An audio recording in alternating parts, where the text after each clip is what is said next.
Murray will be looked at by historians as somebody who displayed how uniquely qualified he was to inhabit this role by the wisdom and sagacity displayed in his actions. So he was compassionate enough to the survivors to gain their trust, and yet independent enough to also carry through on his mission.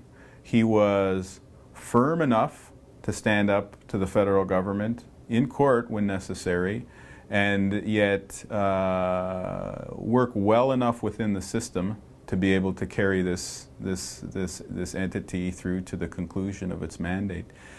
I think that, you know, history will regard him as our Desmond Tutu, you know, as the person who, not just because of his role in another Truth Commission, but because he managed to carry out his actions in a way that showed compassion for all sides, that showed thoughtfulness and insight.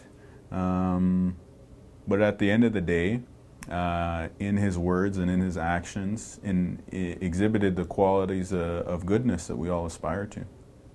I really admire him because he has a very, probably one of the hardest jobs in Canada at the present time, telling the story about residential school. He's highly intelligent. He's probably one of the most intelligent persons that I've ever known. But at the same time, he's a very human person. You know, he can be funny and likes to joke, and but then at the same time, he can be very serious, and he can be very hard-hitting when he wants to be, or if he needs to be, not when he wants to be, but when he needs to be. Well, I think it's very important for the country to understand that not everything happens within the context of a temporal linear type of process. What happened yesterday was not yesterday's problem.